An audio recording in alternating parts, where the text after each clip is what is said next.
This used to give me back pain. This used to give me back pain. Even something like this would give me back pain. And for the longest time, I had no idea what was causing it or what to do about it. I did all the stuff I was supposed to do. I did the stretching, the corrective exercises, working on my pelvic tilt, my core stabilization, but it was always this very familiar pattern of having pain with bending forward or rounding my back. There were other things that caused pain, but that was the most obvious movement that set things off. And obviously that makes it really hard to live your everyday life because we are constantly rounding our backs. Every time you get up and down from a chair or a couch, when you bend over to pick something up or tie your shoes or put your socks on, or even when you're bending over the sink to brush your teeth, we are constantly going through lower back flexion, which is when your back rounds forward. And so what happened to me, and what happens to most people who are going through this pain cycle, is that eventually you just get to the point where you decide that rounding your back is not something you're gonna do, or it's something that you're gonna avoid at all costs, or it's just something dangerous that you shouldn't even think about doing. And what this does is kickstarts what we call the pain avoidance cycle, which means that you have pain with a specific movement or an activity, and then your natural reaction is gonna be to avoid that thing or stay away from it, which then, because your body becomes less used to doing that thing and your nervous system becomes more avoidant of it, you actually develop a higher sensitivity to that movement in the future. So then the next time when you inevitably have to round your back, even if it's just to a tiny degree, you're gonna have more pain than you had before, which is then gonna cause more avoidance, which will cause more sensitivity, which will cause more pain. And this cycle just loops over and over. So what I didn't understand at the time was a few things. The first was that this cycle was actually going on. Again, I thought it was some very specific biomechanical issue that I needed to correct or fix within my body or my spine or my pelvis. And then the other thing I didn't understand is that I needed to take a really slow and methodical approach in order to reverse this cycle. So here's the issue I see with a lot of people who try to get out of back pain or bulletproof their back, is they come to the conclusion that because they have pain in their lower back, they need to start doing strengthening exercises like Jefferson curls or using a back extension machine. And while that's a great approach, it's probably not the place you want to start. So let's talk about how to reverse this pain avoidance cycle, especially with the specific movement of rounding forward, and how to really bulletproof your back for the future. All right, so let's think about where you're currently at. If you're in a place where you get back pain from just thinking about rounding your back forward or brushing your teeth or tying your shoes or putting on your socks, your back is in a really sensitive state, and you probably don't want to start with the most extreme version of back flexion or extension. So again, I see this mistake being made a lot where people see quote unquote bulletproofing exercises like back extensions or Jefferson curls, and they think that that is immediately the place that they need to start. Now, to be honest, this is probably still a better approach than just avoiding rounding your back at all or staying away from all exercise and movement, but it's probably going way too far on the other end of the spectrum towards something that your body is probably not prepared for and is likely gonna really set off that sensitivity and lack of tolerance within your back. So where you wanna start with something like this is not with any fancy equipment or heavy weights at all. In fact, you might just start in a chair or a seated position. This is one of my favorite variations as an entry point for some gentle flexion and extension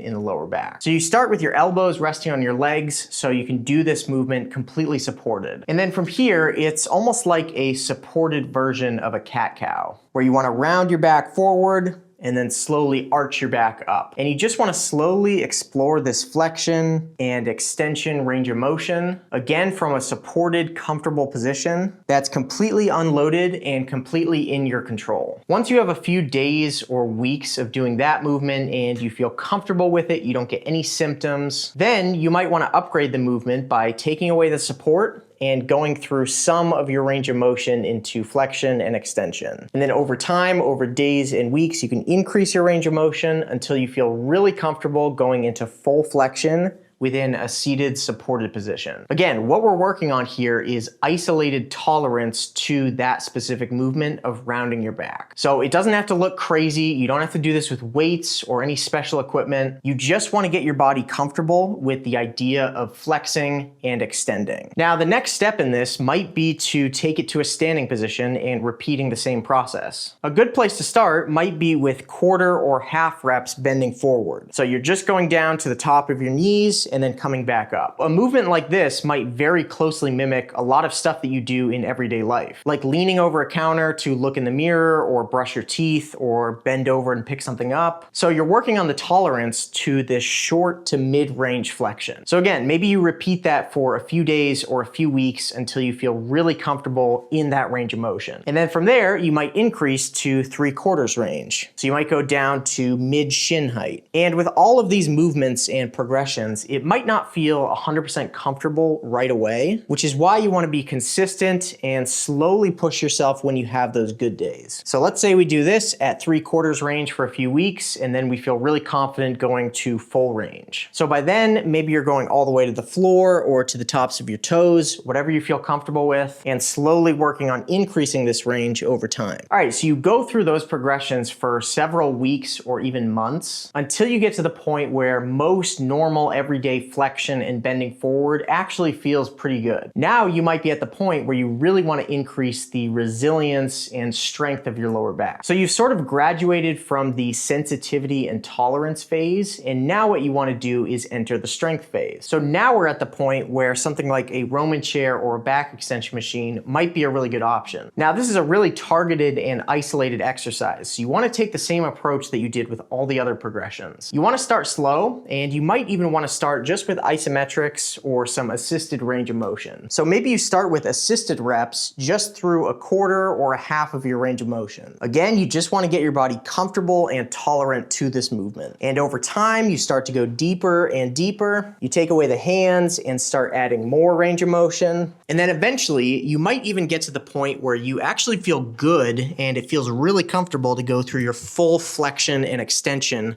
range of motion. You also might consider adding in something like a Jefferson curl to really work on the strength and the skill of bending forward and picking up a loaded object from the ground. But hopefully you get the point here that bulletproofing your back and getting out of back pain doesn't have to start with these extreme, crazy exercises. It can be really simple just by identifying the movements and positions that you struggle with the most and scaling them way back to the point where you feel really comfortable and in control of them. And then from that starting point, day by day, week by week, month by month, you slowly build them up to whatever level you want. But the results that you get from stuff like this, meaning getting out of pain, increasing your range of motion, feeling more confident with the movement, that doesn't start when you get to the end of these progressions or the most extreme exercises. That happens along the way as you work up to that point. Because what you're essentially doing in this middle ground through all these progressions is desensitizing your back and your nervous system to all these different variations in position and range of motion. So it really isn't about getting to the end of these progressions or these crazy exercises that you see all over social media. It's about the small incremental micro gains that you make along the way to get there. If you're struggling with back pain and this approach makes sense to you, but you really haven't been able to get out of this on your own without help, I would highly encourage you to check out what we do at BackUnbroken. We have a full step-by-step game plan with how to get started with this stuff, how to get back into exercise and movement at a high level, and ultimately how to get out of back pain for good. So if you want to learn more about BackUnbroken, I'll leave a link down below. You can watch our free masterclass or give our 5-day free trial a shot. It's helped hundreds of people get out of back pain, and it could do the same for you. Thank you for watching. I hope this video was helpful. Go check out BackUnbroken if you need help, and I'll see you in the next video.